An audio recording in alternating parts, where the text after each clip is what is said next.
Selamat malam Pak, saya Teh Susanti Marsitopulba. Saya akan menjelaskan bagaimana implementasi dan strategi pemilihan paket sistem ERP.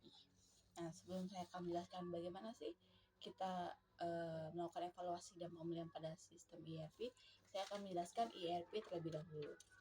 Nah, sistem ERP sendiri adalah seperangkat infrastruktur atau software yang tidak dapat lepas dari tes praktik. Nah, artinya cara terbaik dalam mengelola bisnis berdasarkan pengalaman para pelaku bisnis atau teori akademik. Agar manfaat ERP ini dapat tercapai, perlu perencanaan yang cermat, dari tahap pemilihan paket hingga bagaimana pengembangan sistem tersebut. Tahapan implementasi ERP juga dapat mengacu pada tahapan implementasi software pada umumnya. Nah, bagaimana sih mekanisme pengambilan keputusan untuk memilih paket ERP yang tepat pada setiap bisnis yang dijalankan oleh setiap orang? Yaitu pertama kita akan melakukan identifikasi dan perumusan masalah yang terjadi dalam perusahaan kita sendiri. Setelah kita melakukan identifikasi dan perumusan masalah, kita dapat memilih sistem ERP yang tepat. Mengapa demikian? Karena jika kita melakukan sistem ERP yang kita pilih tidak tepat, akan ada beberapa risiko yang terjadi. Contoh salah satu yang paling sering terjadi adalah biaya yang dikeluarkan lebih besar daripada pemasukan untuk sistem ERP tersebut. Salah satu contohnya seperti UMKM atau toko-toko kecil. Mereka ingin memiliki sistem sendiri agar lebih rapi dan lebih teratur. Dan mereka memilih sistem yang berbayar, padahal bisa memilih sistem ERP yang gratis. Contohnya menggunakan Odoo. Itu kan jadinya pemasukan dan pengeluaran itu balance dan tidak terlalu memberatkan pada penerapan ERP itu sendiri. Yang kedua adalah mengumpulkan informasi. Informasi apa aja yang kita yang ada di perusahaan, sehingga contoh kita cuma butuh untuk stok gudang doang. Apakah cuma butuh stok gudang dan kita karena kalau kita ada beberapa dalam satu aplikasi nih, terus kita mau ada 3, contoh untuk orang finance, accounting, sama gudang, dan itu pasti akan mengeluarkan lebih besar biaya lagi. Jadi kita harus mengidentifikasi informasi dan informasi-informasi yang kita peroleh, atau bisa dibilang masalah-masalah yang ada dalam perusahaan kita, dan kita sesuaikan dengan sistem ERP yang kita ketahui. Apakah cocok nih ERP yang ini, ERP contohnya ada ERP yang mahal kali, ERP yang menengah, dan ERP yang kecil. Sedangkan masalah kita ini cuma stok gudang nih. Apakah kalau kita pakai ERP kecil, masalah ini dapat ditanggung oleh ERP yang kecil ini? Jadi sehingga biaya yang kita keluarkan juga tidak besar atau malahan tidak berbayar untuk ERP tersebut. Yang ketiga, mendefinisikan alternatif yang kita dapat. Melakukan analisis setiap alternatif, memilih salah satu alternatif solusi, melakukan implementasi, dan melakukan evaluasi. Jadi contohnya kita udah mengidentifikasi, mengumpulkan informasi ERP dan masalah kita apa aja, mendefinisikan alternatif yang ditawarkan juga, dan melakukan analisis setiap alternatif. Contoh, lebih cepat kah, lebih lama kah, atau biayanya lebih besar, worth it enggak ya segini harganya. Nah, kita juga akan memilih salah satu sistem ERP tersebut dan mengimplementasikannya ke perusahaan kita. Lalu juga melakukan evaluasi apakah sistem ERP tersebut sudah tepat diterapkan di perusahaan kita dan membantu kita menangani masalah yang ada di perusahaan tersebut. Nah, dalam kaitan dengan ERP, proses pengambilan keputusan dapat dibagi menjadi 2, yaitu aspek teknis dan aspek organisasional. Aspek teknis itu bagaimana sih? Aspek teknis itu terkait dengan pemilihan dan perbandingan hardware dan software.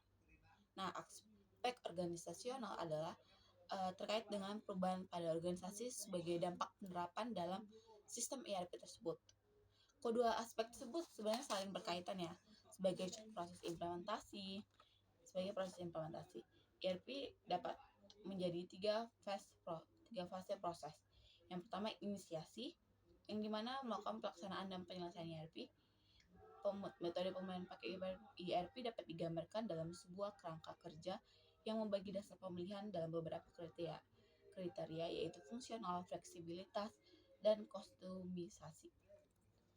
Bagaimana sih kerangka kerja tersebut diimplementasikan dalam 3 aspek, yaitu modul, fleksibilitas, dan metode implementasi. Modul itu sendiri adalah memilih modul atau bahkan kita sendiri membuat modul dalam sistem ERP ini. Perlu juga proses penyesuaian. Proses penyesuaian dalam proses bisnis organisasi kita. Antara modul dan organisasi harus fleksibel juga. Yang kedua juga fleksibilitas, yang artinya organisasi dapat menambah dan mengubah modul yang dipilih untuk sesuai kebutuhan perusahaan kita. Yang ketiga, metode implementasi meliputi pencarian solusi yang ideal antara membangun sendiri atau mengadopsi sepenuhnya dari vendor. Jalan tengahnya biasanya diadopsi dari vendor dan kustomisasi sesuai kebutuhan organisasi kita. Kesesuaian fungsional atau bisa disebut functional fit. Kriteria ini menunjukkan sejauh mana sistem ERP yang dipilih sesuai dengan proses bisnis perusahaan. Kesesuaian fungsional juga berdampak pada besar dari total biaya dan waktu kita. Dan dari total biaya dan waktu implementasi kita, yang makin besar tingkat kesesuaiannya, makin sedikit biaya, kustomisasi, dan implementasi, maka sistem ERP tersebut semakin bagus.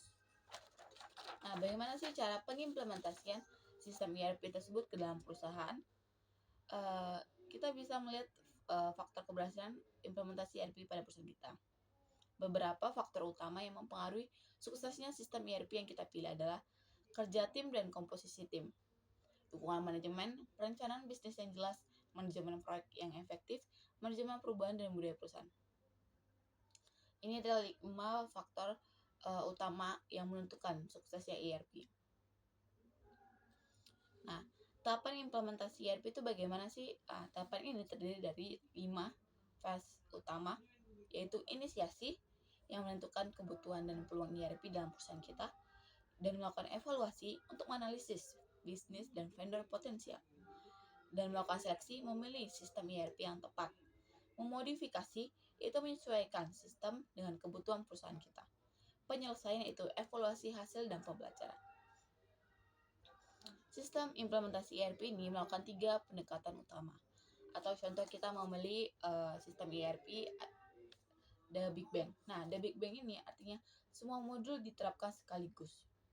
Hal ini mungkin kalau kita lihat dari sisi perusahaan efisien, karena semua modul itu langsung kita masuk perusahaan. Namun, semua modul artinya kita juga mengeluarkan biaya yang lebih besar di awal. Apakah itu worth it? Apakah itu akan berhasil? Atau jangan-jangan malah gagal? Karena orang-orang yang seperti saya bilang, dukungan manajemen dan kerja tim dan komposisi tim kita yang belum bagus. ERP bagus sekalipun bisa gagal jika orang yang kita ajarkan tidak bisa. Karena bagaimanapun yang menjalankan sistem ERP itu adalah orang-orang kita, orang-orang perusahaan kita. Jadi sekalipun vendornya tepat, dan kita juga memilih The Big Bang yang mana semua modul kita langsung masuk ke perusahaan. Artinya biaya yang kita keluarkan gede dengan ini bisa dibilang investasi yang beresiko tinggi.